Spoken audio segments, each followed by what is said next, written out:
লোকসভায় তৃণমূলের সংসদীয় দলে বিদ্রোহ আরো স্পষ্ট। এবার কি মমতাকে ছাড়ছেন সুদীপ? কেন কথা বলছি? কারণ বেসুরোদের সঙ্গে সুদীপ বন্দ্যোপাধ্যায়। সকালেই শতাব্দীর সঙ্গে দিল্লিতে সুদীপ। দিল্লিতে বিজেপি নেতা ভূপেন্দ্র যাদবের বাড়িতে লোকসভায় তৃণমূলের প্রাক্তন দলনেতা বেসুরো ব্লকে সুদীপের যোগ নিয়ে এই মুহূর্তে জল্পনা তুঙ্গে রয়েছে। আজ দেখা গেল শতাব্দীর সঙ্গে দিল্লিতে সুদীপ বন্দ্যোপাধ্যায় এবং দিল্লিতে বিজেপি নেতা ভূপেন্দ্র যাদবের বাড়িতে পৌঁছলেন সুদীপ। এই মুহূর্তে আমাদের সঙ্গে সরাসরি রয়েছেন প্রতিনিধি আবির। আবির, সুদীপ বন্দ্যোপাধ্যায় মমতা বন্দ্যোপাধ্যায়ের দীর্ঘদিনের সঙ্গী, এই মুহূর্তে সব থেকে বড় জল্পনা কি তিনিও তাহলে কি মমতার হাত ছাড়ছেন? আজ যখন দিল্লিতে সুদীপ বন্দ্যোপাধ্যায় গেলেন, তারপর তার গতিবিধি কিরকম ছিল? দেখো, তিনি যে বাড়িতে পৌঁছেছেন এবং যাকে সঙ্গে নিয়ে তিনি পৌঁছেছেন, তাতে এই জল্পনাটা হয়তো কিছুক্ষণের মধ্যেই সত্যি বলে ঘোষণা করে দেওয়া হবে। এবং তুমি জানো যে আগামীকালকেও একটি বৈঠক রয়েছে এবং সোমবার দিনকে লোকসভা স্পিকারের কাছে চিঠি জমা পড়তে চলেছে। গতকালকে আমরা দেখিয়েছি যে কোন কোন সাংসদ তারা বিদ্রোহী ব্লকে রয়েছেন, তাদের স্বাক্ষর সম্বলিত সেই চিঠির কপি নিউজ 18-এ দেখানো হয়েছে। এবং আজকে সুদীপ বন্দ্যোপাধ্যায়ের পৌঁছে যাওয়াটা রাজনৈতিক দিক থেকে ভীষণ রকম তাৎপর্যপূর্ণ। সুদীপ বন্দ্যোপাধ্যায়কে শুধুমাত্র উত্তর কলকাতার সাংসদ বা দীর্ঘদিনে মমতা বন্দ্যোপাধ্যায়ের সহযোগী হিসাবে দেখার থেকেও বেশি করে যেটা আলোচনা, সেটা হচ্ছে যে তিনি এত বছর ধরে সংসদীয় রাজনীতি সম্পর্কে অবহিত। তিনি দিল্লিতে থেকে বিভিন্ন সময় জুড়ে সুদীপ বন্দ্যোপাধ্যায় যে ধরনের রাজনৈতিক দৌত্যের ভূমিকা পালন করেছেন তৃণমূল কংগ্রেসের হয়ে, সেক্ষেত্রে দাঁড়িয়ে সুদীপ বন্দ্যোপাধ্যায় বিদ্রোহী ব্লকের নাম লেখানোটা তৃণমূল কংগ্রেসের ক্ষেত্রে রাজনৈতিক সংগঠনের দিক থেকেও অত্যন্ত বড় একটি ক্ষতির জায়গা। এবার হচ্ছে যে সুদীপ বন্দ্যোপাধ্যায় কি নানা ধরনের বক্তব্য গত কয়েক বছর ধরে তৃণমূল কংগ্রেসের ভেতরে এবং বাইরে আলোচিত হয়েছে। এবং একটা অংশ উত্তর কলকাতার যারা সাংগঠনিক ক্ষেত্রে দাঁড়িয়ে রয়েছেন তারা মনে করেন আজ পর্যন্ত যে তার জন্য উত্তর কলকাতা তৃণমূল কংগ্রেসের সংগঠনের হাল খারাপ হয়েছে, তার ভূমিকা অত্যন্ত খারাপ ছিল। এবং কিছুক্ষণ আগেও বেলেঘাটার বিধায়ক যে অভিযোগটা তিনি করেছেন যে তাপস রায়, সজল ঘোষ, যারা এই মুহূর্তে বিজেপির বিধায়ক এবং মন্ত্রী, তারাও দল ছেড়ে চলে গিয়েছেন সুদীপ বন্দ্যোপাধ্যায়ের কারণে। এবং সেই সুদীপ বন্দ্যোপাধ্যায়ের যাদবের বাড়িতে পৌঁছে যাওয়াটা সেই দিক থেকেও রাজনৈতিকভাবে ভীষণ উল্লেখযোগ্য হয়ে যাচ্ছে। এখনও যে প্রশ্ন হচ্ছে যে সুদীপ বন্দ্যোপাধ্যায়ের এই যাওয়াতে তৃণমূল কংগ্রেসের কি হবে। প্রথমত হচ্ছে যে তৃণমূল কংগ্রেস যাদের মধ্যে দিয়ে অন্তত রাজনীতিতে বলা হয় যে একটা সামঞ্জস্য বজায় রাখার চেষ্টা করা হয়, একটা বিরোধী পক্ষ থাকলেও বা বিরোধীরা শাসক দলের বেশ কয়েকজন নেতাদের সঙ্গে আলোচনার প্রেক্ষিতে দাঁড়িয়ে তারা সেই নিজেদের যে অবস্থান বা কিছু বক্তব্য তুলে ধরার চেষ্টা করেন, যেখানে যে পারস্পরিক মানে একটা সৌজন্যের জায়গা থাকে।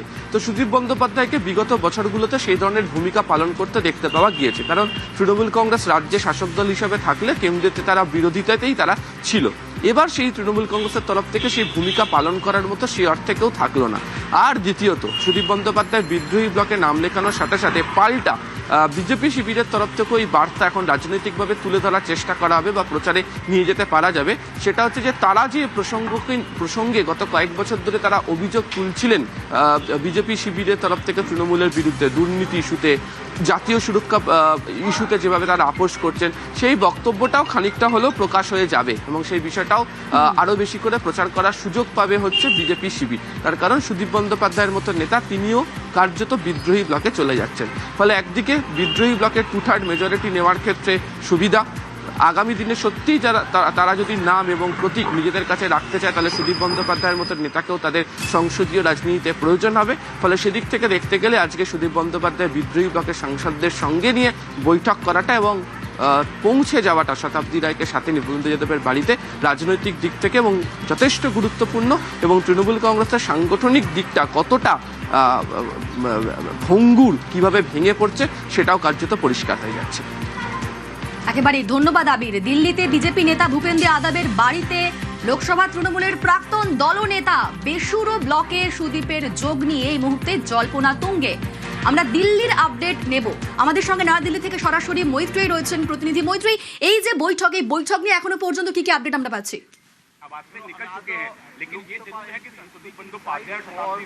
দেখো এখনো পর্যন্ত বৈঠকের ভেতরে কি আলোচনা হচ্ছে সেই বিষয়টা খুব একটা স্পষ্ট না হলেও প্রায় 1.5 ঘন্টারও বেশি সময় সুদীপ বন্দ্যোপাধ্যায় এবং শতাব্দী রায় তারা কিন্তু ভূপেন্দ্র যাদবের বাসভবনের ভেতরে তারা ঢুকেছেন এবং যে গাড়িতে করে সুদীপ বন্দ্যোপাধ্যায় এবং শতাব্দী রায় তারা এসেছিলেন মাত্র কিছু মুহূর্ত আগে সেই গাড়িটি তাদের লাগেজ নিয়ে বেরিয়ে গিয়েছে।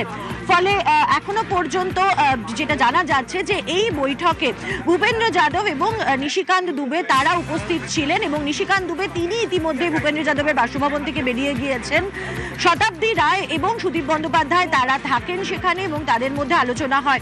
যদি তুমি এর আগের ঘটনাক্রম দেখো, গত সোমবার থেকে পরপর যদি দেখা যায়, গত সোমবার যখন তৃণমূলের এই বিদ্রোহী সাংসদরা তারা যখন বৈঠক করেছিলেন এই ভূপেন্দ্র যাদবের বাড়িতেই, সেখানে নিশিকান্ত দুবে উপস্থিত ছিলেন, সেখানে উপস্থিত ছিলেন রাজ্যের মুখ্যমন্ত্রী শুভেন্দু অধিকারী। তারপরে আরও একটি বৈঠক হয়, সেই বৈঠকের পরে সায়নী ঘোষ, মালা রায় তারা সই করেন, সেই ছবিও কিন্তু দেখা যায়। এই মুহূর্তে কিন্তু আমরা দেখতে পাচ্ছি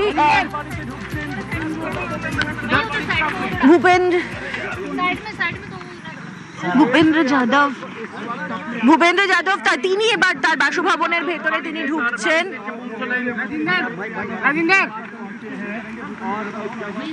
ভূপেন্দ্র যাদব তিনি তার বাসভবনে এসে এখন পৌঁছাচ্ছেন।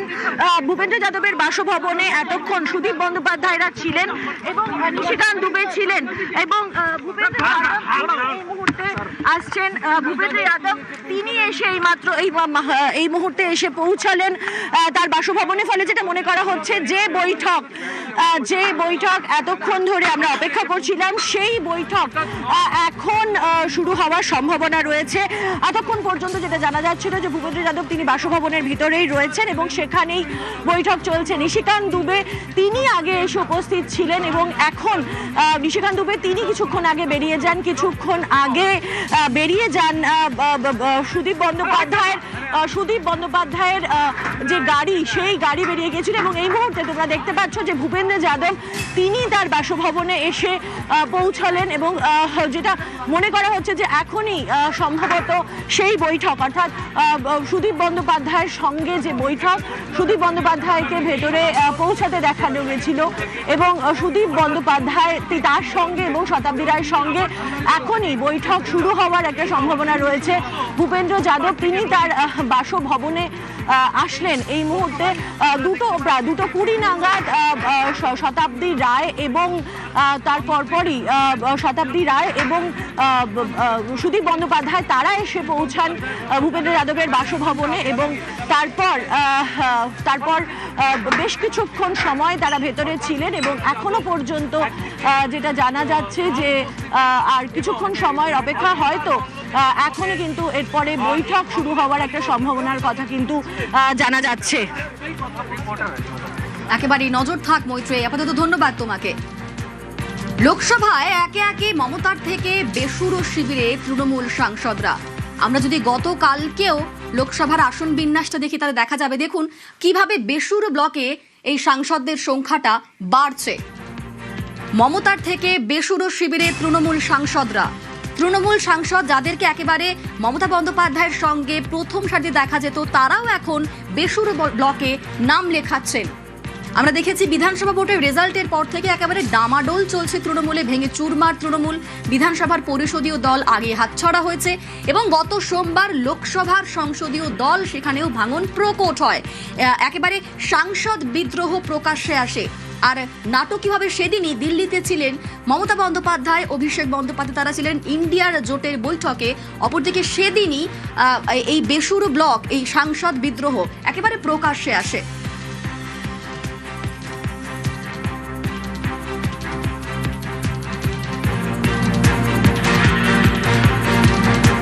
মমতা বন্দ্যোপাধ্যায়ের দীর্ঘদিনের সঙ্গী সেই সুদীপ বন্দ্যোপাধ্যায়ের ছেড়ে যাওয়া মমতার জন্য কতটা ধাক্কা?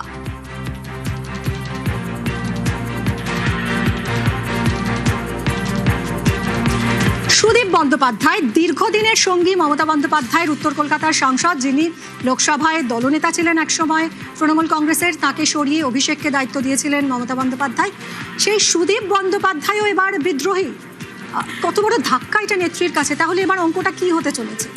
দেখো, এটা অবশ্যই একটা খুব বড় ধাক্কা, কারণ সুদীপ বন্দ্যোপাধ্যায় এমন একজন যিনিও বহুদিনের মমতা বন্দ্যোপাধ্যায়ের সঙ্গী। তবে তিনি এই প্রথমবার না, এর আগেও একবার তিনি হাত ছেড়েছেন 2004-এ, সেই সময়ও তিনি হাত ছেড়েছেন। এবং সুদীপ বন্দ্যোপাধ্যায়ের কিন্তু এমন আজকে এই বেসুরোরা হয়েছে, সুদীপ বন্দ্যোপাধ্যায়ের কিন্তু বরাবরই একটা মান অভিমানের পালা দলের সঙ্গে থেকেই গেছে, সেটা 2004-এই হোক আর যখন সংসদের অধিবেশন চলছে তখনই হোক। তবে যেটা বিষয়, যেটা আমরা সূত্র মারফত জানতে পারছি, যে কাল গোটা দিন কিন্তু এই বিষয়টা নিয়ে টালমাটাল চলে। সুদীপ বন্দ্যোপাধ্যায় বিভিন্ন লোকের সঙ্গে কথাবার্তা বলেন, যেটা আমরা সূত্র মারফত জানতে পারছি। এবং আজকে সকালবেলা তিনি যখন শতাব্দী রায়ের সঙ্গে যান, তখন এই জিনিসটা স্পষ্ট হয়েই যায় যে সুদীপ বন্দ্যোপাধ্যায়ও এবার বেসুরো হতে চলেছে, বা এই যে বেসুরোরাই তো এখন সুরে এসে যাচ্ছে মনে হচ্ছে। কারণ যে 28 জন সাংসদ রয়েছে তৃণমূল কংগ্রেসের, তার মধ্যে যদি আমরা 20 ধরি বা যদি আমরা 21 ধরি, তাহলে নয়তো রইল বাকি 8 আর নয়তো রইল বাকি 7। সুতরাং এদেরই মেইন সুর হয়ে যাচ্ছে, অর্থাৎ বাকিরা বেসুরে কারা বেসুরে সেটা বোঝা কঠিন। এবং এই জায়গা থেকে দাঁড়িয়ে কিন্তু আমরা যদি লোকসভার চেহারাটা দেখি, তাহলে লোকসভার চেহারায় তৃণমূল কংগ্রেসের কাছে 2024-এ তৃণমূল কংগ্রেসের 29 জন জিতে এসেছিলেন, তার মধ্যে একজন মারা যান, 28 জন সাংসদ। সেই 28 জনের মধ্যে সুদীপ বন্দ্যোপাধ্যায়কে নিয়ে 21 হতে পারে এমনটাই জানা যাচ্ছে। এবং যেভাবে তিনি দিল্লি যান আজকে সকালবেলা শতাব্দী রায়ের সঙ্গে, এবং তারপর তিনি বৈঠক করেন, আমরা জানি কালকেও খুব গুরুত্বপূর্ণ বৈঠক রয়েছে এই বিক্ষুব্ধদের, এবং তারপর সোমবার একটা বড় কিছু হবে, অর্থাৎ সোমবার তারা অধ্যক্ষের কাছে যেতে পারেন এমনটাই খবর রয়েছে। সুদীপ বন্দ্যোপাধ্যায় বিরোধী এই তৃণমূল কংগ্রেসের দলনেতা ছিলেন, তাকে সরিয়ে দেওয়া হয়, তারপর অভিষেক বন্দ্যোপাধ্যায়কে আনা হয়। এবং এমনও হয়েছে যে উত্তর কলকাতায় সুদীপ বন্দ্যোপাধ্যায়কে সরিয়ে তাপস রায়কে তখন আনা হয়েছিল, তখনও মান অভিমানের পালা চলে। সুদীপ বন্দ্যোপাধ্যায়ের সম্বন্ধে কান পাতলে এটা জানা যায় যে দলের প্রতি তিনি বরাবরই বেশ কিছু মান অভিমান এবং বেশ কিছু প্রশ্ন তিনি বিভিন্ন জায়গায় তুলেছেন। সুতরাং সুদীপ বন্দ্যোপাধ্যায়ের যাওয়াটা অবশ্যই তিনি খুব গুরুত্বপূর্ণ, অবশ্যই তিনি আরও নাম্বার বাড়াবেন। কিন্তু তার যে এই যে তৃণমূলের প্রতি রাগ, এটা মাঝে মাঝে হয়ে থাকে। তবে এরা খুব এই যে বিরোধী বিক্ষুব্ধ যারা, তারা এবার আরও তাদের দল, যে সেই দলটা ভারী হলো, এটা খুব স্পষ্ট। এবং সুদীপ বন্দ্যোপাধ্যায় জাতীয় স্তরেও সুদীপ বন্দ্যোপাধ্যায়ের যথেষ্ট নাম রয়েছে। সুদীপ বন্দ্যোপাধ্যায়ের মতো লোকেদের জন্যই দলের ক্ষতি, তো তৃণমূল বিধায়ক কুণাল ঘোষের।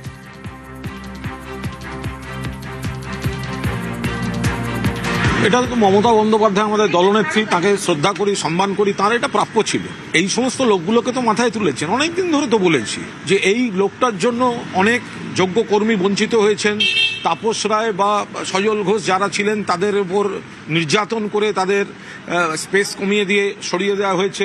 আজও যে লোকটি দলের পদ ছাড়েননি, তিনি চলে গেলেন ওখানে, উত্তর কলকাতা থেকে জিতেছেন বিজেপি বিরোধী ভোটে। এই সমস্ত লোকগুলি রাজনীতিটাকে এবং দলটাকে নোংরা করে দিয়ে গেছে। আমার জীবনটাকে কয়লা মাখিয়েছিলেন এক সময়।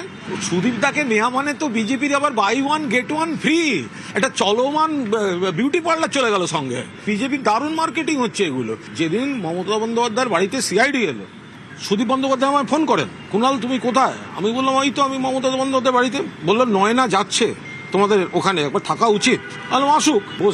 বসে আছি নয়না দিয়ে আর এসে পৌঁছলো না, সুদীপদা বিজেপিতে পৌঁছে গেল। সুদীপ বন্দ্যোপাধ্যায়ের অবস্থাকে গুরুত্বই দিতে নারাজ মন্ত্রী তাপস রায়। আমি বলতে পারবো না, ওর কোনো গুরুত্বও নেই, ওকে কোনো আমি গুরুত্ব দিও না। তার কারণ হচ্ছে ও যেখানেই থাকুক, যেদিকেই থাকুক যাক না কেন, একটা বোঝা, লাইবিলিটি। তো সুতরাং এটা বুঝুক যার বোঝার। এই বোঝা বইতে তো ভালোবাসে মমতা ব্যানার্জি। মমতা ব্যানার্জি তো বেশিরভাগই তো বোঝা বইছেন, নাথিং নিউ। এবং এই বোঝা বইতে গিয়েই তো পশ্চিমবাংলা সাফার করছে। এই বোঝা বইতে গিয়েই তো এই সরকারটা এইসব করে বসলো। সুরেন্দ্রনাথ কলেজে উইয়ে খাওয়া টাকা উদ্ধার নিয়েও দলের সাংসদকে আক্রমণ করেছেন বিধায়ক কুণাল ঘোষ। এই যে সুরেন্দ্রনাথ কলেজ, এই যে উইয়ে খাওয়া টাকা, এই যে ভেতরের নানা জিনিস, এর সঙ্গে কোনো যাতায়াত আছে কি না সেগুলো তো সব তদন্ত সাপেক্ষ। এখন গিয়ে পায়ে পড়ছে হয়তো, হ্যাঁ, মানে শুধু সবটা উই খায়নি, অন্য লোকও খেয়েছে। উইয়ের ঘাড়ে দোষ দিলে হবে? সব উইয়ে খেলো তো, ফলে সেগুলো তদন্ত দরকার। ফাইল ফেলে রাখা যাবে না, মন্ত্রীদের ক্লাসে বার্তা দিলেন মুখ্যমন্ত্রী শুভেন্দু অধিকারী। শুভেন্দুর মন্ত্রিসভায় বেশিরভাগই নতুন, মন্ত্রীদের হাতে কলমে কাজের পাঠ।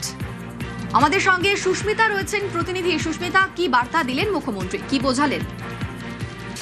নতুন মন্ত্রীদের নিয়ে মুখ্যমন্ত্রী শুভেন্দু অধিকারী বিভিন্ন দপ্তরের সচিব, মুখ্য সচিব থেকে ডিজি সকল আধিকারিকেরা নতুন যারা মন্ত্রী হয়েছেন তারা। তার কারণ বিজেপির এবারের মন্ত্রিসভায় তাপসরা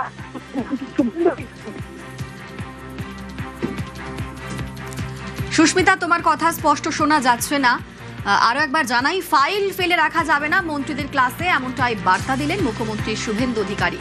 শুভেন্দুর মন্ত্রিসভা এবার বেশিরভাগই নতুন, তাই মন্ত্রীদের হাতে কলমে কাজের পাঠ। সরকারের কাজের অভিমুখ কেমন হবে তা বোঝালেন মুখ্যমন্ত্রী শুভেন্দু অধিকারী।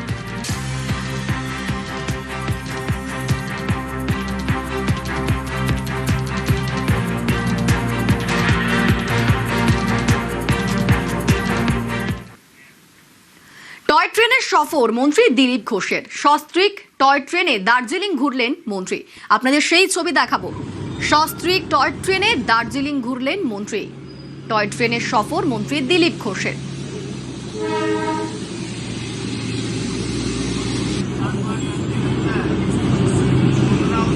যে ছবি আপনাদের দেখাচ্ছি, টয় ট্রেনে দার্জিলিং ঘুরলেন মন্ত্রী দিলীপ ঘোষ, তার সঙ্গে ছিলেন তার স্ত্রী। টয় ট্রেনে সফর মন্ত্রী দিলীপ ঘোষের।